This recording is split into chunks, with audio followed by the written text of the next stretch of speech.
본 게시물은 아시아출판사 스토리텔링 콘텐츠 연구소의 도서 인간 이재명이 출처이며 저작권자인 아시아출판사 스토리텔링 콘텐츠 연구소의 허락 아래 제작되었음을 알려드립니다. 이재명의 외자서전 에피소드 41번째 유견발 가스총 1990년대 중반으로 접어들면서 성남에서도 시민운동에 대한 관심이 높아졌다. 노동, 인권 변호사로 활동하면서 성남의 우리 변호사가 된 나의 역할도 자연스레 시민사회 영역으로 확장되었고 성남시민모임 참여로 이어졌다. 성남시민모임 집행위원장을 맡게 된 나는 파크뷰 특혜 사건에 달려들었다. 파크뷰 특혜 사건은 분당 백궁 정자지구의 상업 업무용 토지를 주거용으로 용도 변경하고 정관계 유력 인사들에게 특혜 분양한 권력형 비리였다. 토지를 용도 변경해 아파트를 짓는 일은 건설업자에게 엄청난 차익을 안겨주는 것이었다. 나는 1999년 말부터 용도 변경의 부당성을 지적하며 반대운동에 나섰다. 하지만 주민들의 강력한 반대에도 불구하고 성남시는 용도 변경했고 이 땅의 가치는 천정부지가 되었다. 사건을 파헤쳐 나갈수록 배후에 토건업자와 정관계, 검찰, 언론으로 이어지는 막강한 고리가 버티고 있음을 알 수 있었다. 지역의 변호사 한 명과 시민단체가 맞서 싸우기에는 너무나 거대한 상대였다. 주변에서 다친다며 몰라서라는 권유가 잇따랐다. 무모하다고 했다. 나라고 두렵지 않은 것은 아니었다.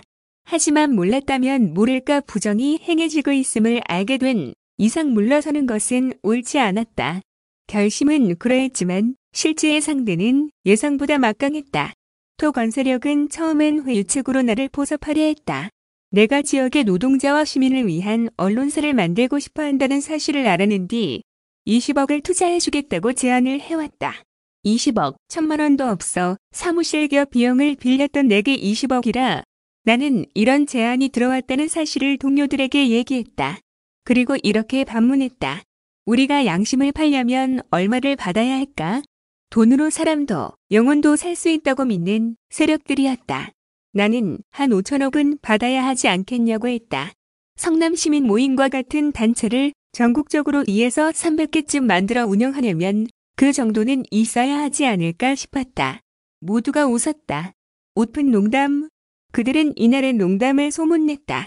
이재명이 20억이 적다며 5천억을 요구했다고. 덕분에 내 양심의 공시지가는 20억에서 5천억으로 급격히 상승했다. 회유가 먹히지 않으니 다음 단계는 협박이었다. 나를 향한 협박까지는 견딜만 했다. 하지만 가족을 해치겠다는 협박에는 나도 힘들었다. 그들은 사무실은 물론 집으로도 전화를 해댔다. 새벽에 전화해서 아내에게 아이들이 다니는 학교와 방까지 대면서 좋지 않을 거라고 했다. 아내가 무척 고통스러워했다. 경찰에 신고해도 소용없었다. 나중에 보니 경찰서 간부도 한패였다. 결국 나는 허가를 받고 유견발 가스총을 구비했다. 양복 주머니에 총을 넣고 다녔다. 상대는 거대한 골리앗이었다. 어떻게 할 것인가? 나는 생의 방향을 결정할 커다란 물음 앞에 서 있었다. 이재명의 외자서전 에피소드 42번째 부동산 마피아의 역린을 건드리다. 협박을 당하고 유견발 가스총을 구비하고 아이들에 대한 협박까지 들은 나는 무척 힘들어했다. 상대는 막강한 자본과 권력으로 무장한 기득권 세력이었다. 나는 시민단체에서 활동하는 변호사였을 뿐이었다. 어떻게 할 것인가? 백척한두. 백자 높이의 허공, 선자리는 장대 끝, 바람 불면 휘청거리는 위태로운 자리였다. 이 싸움이 후에 얼마나 험한 가시밭길을 펼쳐놓을지 가늠하는 것은 의미가 없었다. 그러나 내가 포기하면 아무도 싸우지 않으리란 것은 분명했다.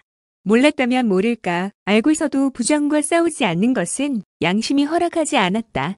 결국 나는 그 위태로운 허공, 백척한두에서 한 발 더 나아가기로 결정했다. 진일보 그것이다. 아파트, 특혜 분양은 꾀까지였다. 몸통은 땅의 가치를 천정부지로 뛰게 한 인도 변경이었다. 어마어마한 이득이 발생하는 지점, 나는 사건의 본질을 추적하는 KBS 추적 60분 팀의 취재와 인터뷰에 응했다. 나와 인터뷰 도중 내 사무실에 오기 전 수차례 검찰을 사칭해 시장 비서진과 통화하며 시장과의 연결을 요청한 KBS PD에게 시장으로부터 통화하자는 음성 메시지가 왔다. 용도 변경의 최종 인허가권자였던 성남시장에게 전화한 PD는 자신이 파크뷰 사건 담당 검사라며 솔직하게 전모를 털어놓을 것을 종용했다. 당시 성남시장은 내막을 털어놓았고 기자는 통화를 녹취했다. 며칠 후 녹취가 추적 60분 방송으로 나갔지만 반향이 없다. 나는 PD에게 통사정의 녹취 파일을 받아 기자회견장에서 공개했다. 마침 지방선거와 맞물려 세상이 뒤집혔다. 당황한 성남시장은 PD의 검사 사칭 배우로 나를 지목했고 검찰은 나를 공범으로 기소했다. 억울해서 대법원까지 가며 싸웠지만 결국 유죄로 벌금 150만 원을 받았다. 사칭한 PD는 선고유예였다. 파크뷰 특혜 사건 싸움은 몇 년에 걸쳐 계속됐다. 무려 499세대를 정관계, 법조계, 언론계 유력자들에게 특혜 분양한 사실이 드러났고 도움을 주고 돈을 받은 경기도지사, 부인, 성남시장, 경찰 간부, 언론인, 정치인 등 관계자들이 줄줄이 구속되었다. 돌이켜 생각하면 그 사건은 나와 부동산 마피아, 음험한 기득권 세력과의 전선이 구축되는 순간이었다. 이 일을 두고 어떤 평론가는 내가 부동산 패권주의 세력의 역린을 건드린 것이라 표현하기도 했다. 문제는 이 싸움이 아직 끝나지 않았다는 것이다. 부동산 투기 세력은 지금까지 면면이 이어지고 땅을 통한 그들의 이익 추구는 만족을 모른다. 그들은 전방위적인 수단을 동원해 부동산값 상승을 부추기고 서로 결탁해 범법하며 천문학적 이득을 취한다. 그들은 이기기 어려운 과학이자 우리 사회의 숨은 실력자들이었다. 이재명의 외자서전 에피소드 43번째. 끝나지 않은 전쟁, 토건 마피아와의 싸움은 지금도 계속된다. 대장동 개발 사업 또한 다르지 않다. 대장동 건은 이미 2018년 경기도지사 선거 때도 내가 검찰에게 기소당한 사건이다. 검찰은 개발이익금 5,503억 원을 시민 몫으로 환수했다는 내 발언이 허위사실 공표라고 기소했다. 결론은 무죄였다. 검경은 이미 그때 현미경을 들이대듯 대장동 사업을 자세히 들여다보았을 것이다. 내게 부정과 비리가 있었다면 이미 그때 그 점을 문제 삼지 않았겠는가. 원래 LH의 공공개발로 추진되던 대장동 개발 사업을 민간 개발로 바꿔놓은 건 국민의힘 세력이다. 하지만 나는 성남시장이 되면서 민간 개발을 막고 성남시 공공개발을 추진했다. 공공개발로 시민 모두의 이익이 돼야 한다는 것이 내 원칙이었다. 국민의힘 세력의 저지로 공공개발이 막히자 공공민간 합동개발이라도 해서 최대한 공익환수를 하기로 했다. 이가 없으면 잇몸이라도 써야 한다. 국민의힘 세력이 장악한 시의회의 반대로 지방채 발행이 막혀 성남시 예산만으로는 개발 자금을 조달할 수 없어 민간 투자를 받아야 했다. 이에 나는 원칙을 세웠다. 자본은 민간이 된다. 손해와 위험은 민간이 진다. 성남시는 사업이 어떻게 되든 고정이익을 취한다. 오히려 민간 사업자가 계약을 꺼릴 만큼 성남시에 일방적으로 유리한 사업 방식이었다. 25억을 투자한 성남시는 당초 예상이익의 70%인 4,400억가량을 환수했고 1조 3천억을 투자한 그들의 몫은 30%인 1,800억이었다. 나중에 지가 상승으로 그들의 이익이 2천억가량 늘었지만 성남시가 업자들에게 1,400억 원을 더 부담시켜 전체 이익의 60%가량을 환수해 시민들에게 돌린 결과가 됐다. 내가 아니었으면 5,800억도 그들 억자와 정치인, 전직 검사들의 몫이 되었을 것이다. 부동산 투기 세력은 나의 기습에 또다시 당한 셈이다. 토건 마피아가 지금까지도 결사적으로 나를 반대하는 배경이다. 땅을 통한 그들의 이익 추구는 매일매일 성실히 일하며 살아가는 서민들에게 박탈감을 준다. 상승하는 부동산 가격으로 다수의 사람들을 벼락거지로 만든다.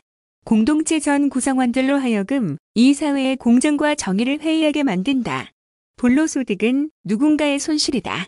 부동산, 불로소득은 누군가의 피눈물이다. 이적피를 뿌리 뽑지 않고서는 공정과 정의를 기대하기 어렵다. 세계 12의 경제대국 대한민국이다. 이제 국가가 국민의 기본권으로서 주거권을 보장할 때다. 지역 균형 발전, 수도권 집중 완화, 대규모 주택 공급, 기본주택 등의 영민한 정책 집행이 필요하다. 하기로 작정하고 용기 있게 결정하고 과감히 실행하면 얼마든지 가능하다. 그런 자신감이 내게는 있다. 국민들의 머릿속에서 집 걱정 사라지게 하는 것이 내 목표 중 하나다. 혼자서는 불가능하겠지만 부정과 불의를 끝내겠다는 100만, 1000만 국민의 뜻과 의지가 있다고 믿는다. 부디 마음을 모아주시길. 싸움은 아직 끝나지 않았다. 이재명의 외자서전 에피소드 44번째. 시민, 그 위대한 힘. 토건 마피아와의 전쟁을 치르고 조금 쉬고 싶었다. 하지만 우리 변호사를 찾는 억울하고 다급한 사연은 차고 넘쳤다. 성남에서 가장 규모가 큰 병원 2곳이 잇따라 폐업한다는 소식이 들렸다. 50만 명이 넘는 성남 구도심 지역 주민이 이용하는 종합병원이자 응급의료기관이었다. 주민들에게는 중대한 사태였다. 가만히 두고 볼 수 없었던 시민들은 성남시립병원 설립 범시민추진위원회를 만들었다. 그 일에서도 성남시민 모임이 노동조합과 함께 중심에 설 수밖에 없었다. 대학 1학년 때 일이다. 일주일의 군사학교 입소훈련을 앞두고 교관이 장애를 증명하는 진단서를 떼어오라고 했다. 성남의 가장 큰 병원으로 갔다. 진단비가 2만 원이라고 했다. 돈이 없던 나는 발길을 돌렸고 다음날 어렵게 2만 원을 마련해 들고 갔다. 그런데 병원에선 접수비 1천 원을 더 내라고 하더니 X선비 1만 8천 원도 추가로 요구했다. 무려 3만 9천 원이었다. 화가 났다. 다른 병원에 전화를 걸어봤지만 취급하지 않는다는 답변만 돌아왔다. 병원은 애누리 없는 시장 논리로 사람을 대하고 있었다. 의료보험 혜택을 받을 수 없어 치료도 포기했던 내였다. 마음이 씁쓸했다. 나는 진단서를 포기했다.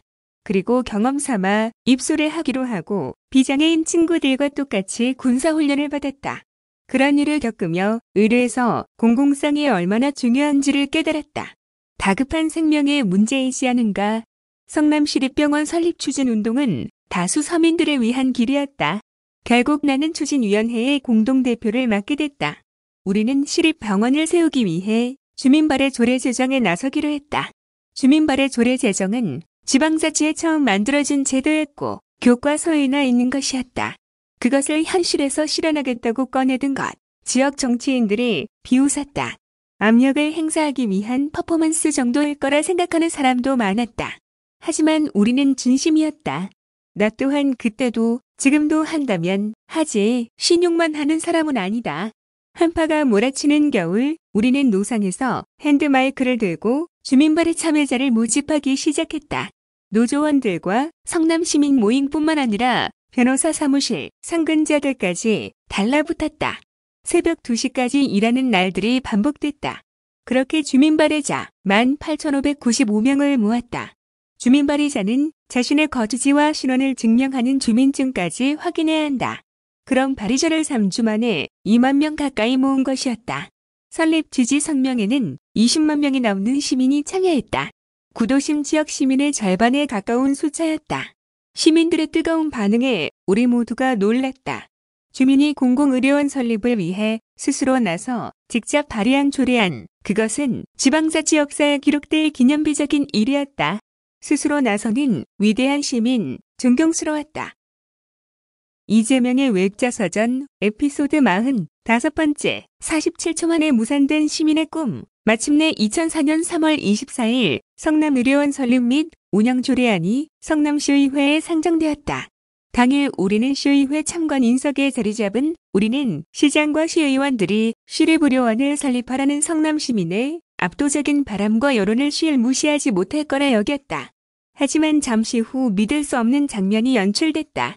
단 47초 만에 심의 보류가 선포된 것이다. 심의 보류는 사실상 부결이자 폐기였다. 최소한의 찬반 토론도 없이 그랬다. 경악스러웠다. 한겨울 수십만 시민이 참여한 일이었고 2년에 걸친 시민들의 노력이 고스란히 녹아있는 조례안이었다. 유동인구 50만이 넘는 성남 본시가지의 변변한 종합병원은 물론 공공의료시설이 제대로 없었다. 주민들은 가장 필요한 것을 스스로의 노력으로 또 정당한 권리와 방법으로 요구하고 있었다. 그러나 단 47초 만에 날치기로 묵살당했다. 한나라당이 장악한 성남시의회는 시민의 발끝의 차이는 돌뿌리만큼도 여기지 않았다. 분노한 우리는 본회의장으로 들어가 강하게 항의했다. 놀란 시의원들이 서둘러 꽁무니를 뺐다. 텅 빈 회의장에 주저앉아 모두 울었다. 그러면 안 되는 것이었다. 주권재민은 사전에만 있는 죽은 언어란 말인가? 일은 그것으로 끝나지 않았다. 시의회는 한술 더 떠 시민대표와 나를 특수공무집행방해로 고발했다. 그것이 시민을 대하는 그들의 태도였다. 나는 체포를 피해 시청 앞 주민교회 지하실에 숨었다. 체포가 두려워서가 아니라 고발당한 시민들에 대한 대책을 마련할 시간이 필요했기 때문이다. 변호사님, 우리는 이제 어떻게 해야 합니까? 교회 지하실로 찾아온 인하병원의 노조 부위원장 정혜선이 물었다. 길이 있는지, 길이 있다면 어디인지를 묻는 질문이었다. 외곽에서 목소리를 높이는 것은 한계가 있었다. 호랑이를 잡으려면 호랑이 굴로 들어가는 것이 옳았다. 우리가 만듭시다. 내가 대답했다. 어떻게요? 우리가 시장 합시다. 그리고 우리가 병원 만듭시다. 생생히 기억하는 2004년 3월 28일 오후 5시 정치로의 길에 들어서는 순간이었다. 물론 그때의 내 대답은 내가 하겠다는 것이 아니라 우리가 하자는 것이었다. 시민의 자발적인 힘으로 시장을 세우고 우리의 시장이 의료원을 만들도록 하면 될 일이었다. 지금 돌이켜보면 운명처럼 그런 일들이 있었다. 내 자리는 내 가장 치열한 전선이었다. 그 일로 벌금 500만 원을 선고받아 파크뷰 사건에 이어 두 번째 전과가 생겼다. 그로부터 10년이 지난 2013년 나는 성남시장으로서 성남시 의료원 착공 발파 버튼을 눌렀다. 32개의 음악 병상이 설계된 성남의료원은 전국 최고의 공공의료원이 될 것이었다. 어느 날 페이스북에 나는 이렇게 썼다. 스포츠센터, 공원은 많은 예산을 들여 운영하는데 의료원에는 왜 예산을 쓰면 안 될까요? 공공의료 서비스의 강화는 세금 내는 국민의 정당한 요구이며 권리입니다. 그러하니 적자나 공짜가 아니라 바람직한 예산 집행이고 착한 투자입니다. 국민 건강을 위해 세금을 아껴 공공의료 체계를 확립하는 것은 국가의 의무입니다. 이재명의 외자서전 마지막 회 이재명 제거 작전 보고서. 이명박 박근혜 정권 때 나흘내 3일꼴로 압수수색과 조사, 감사, 수사를 받았다. 집무실과 집에 대한 압수수색은 기본이었고 검경은 해외 출장 시 통화한 목록, 어머니가 시청에 출입한 CCTV 기록까지 요구했다. 성남시 공무원 수십 명이 조사를 받기도 했으며 시청과 집에 50명의 검사와 수사관이 들이닥치기도 했다. 2012년 이명박 정권은 나에 대한 40쪽 분량의 보고서를 작성했다. 청와대와 행안부, 한나라당 소속 김문수 지사의 경기도가 성남시에 대한 내사에 들어가 2개월에 걸쳐 조사한 결과다. 당시 청와대 내부에서는 나를 물러나게 해야 하며 성남의 보수 시민단체를 움직여 주민 소환 투표를 유도한다는 구체적인 방법론까지 거론됐다고 한다. 이른바 이재명 제거 작전 보고서이다. 최근까지도 크게 다르지 않았다. 문재인 대통령님도 개혁하려 했던 구태, 검찰 세력은 나를 잡기 위해 온갖 시도를 했다. 때문에 선출직 공직자 생활 12년 동안 처음 2년을 뺀 나머지 기간 내내 정치적 명운을 건 사법투쟁을 계속해야 했다. 나는 기득권의 표적이며 끝없이 감시받는 자다. 왜 그러한가? 덤볐기 때문이다. 공익을 위해 덤볐고 적폐와 손잡지 않았기 때문이다. 그 과정에서 온갖 의혹이 더해졌고 아니면 말고 시계 언론 보도로 수없이 고약한 이미지가 덧대졌다.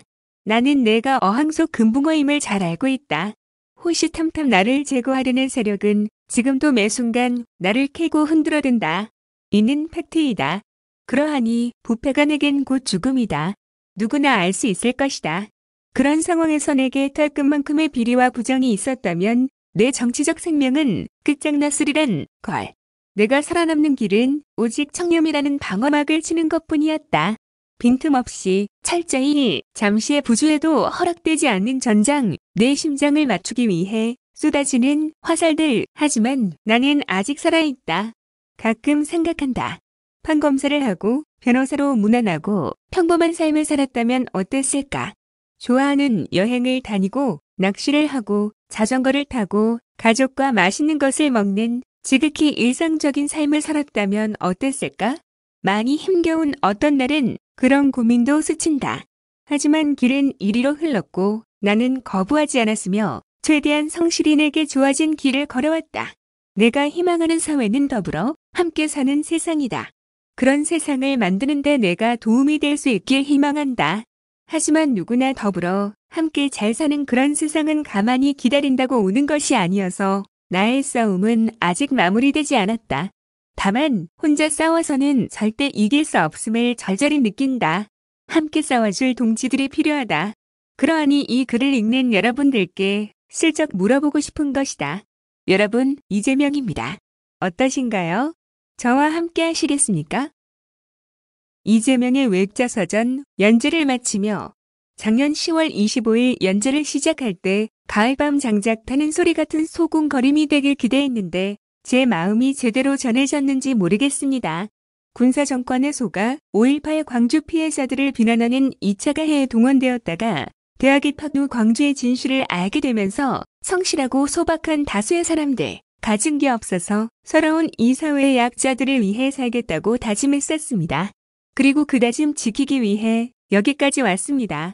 보람도 있었고 소중한 사람도 많이 얻었습니다. 하지만 또 그 다짐을 지키는 일은 얼마나 지난하고 힘겨운가 깨닫기도 합니다. 기득권과의 싸움은 제게 많은 상처를 남겼습니다. 진실이 드러나는 것은 시간이 걸리고 어려울 것입니다. 하지만 저는 그렇게 배웠습니다. 또 언젠가 반드시 드러나는 것이 진실이라고 46편에 달하는 외자서전은 국민께 보내는 저의 진솔한 고백입니다. 국민 여러분의 힘이 아니었다면 이재명은 없었습니다. 또 국민 여러분의 뜻이 아니라면 앞으로의 이재명도 없을 것입니다. 부디 함께해 주시길 읽어주신 모든 분들께 고개 숙여 감사를 전합니다.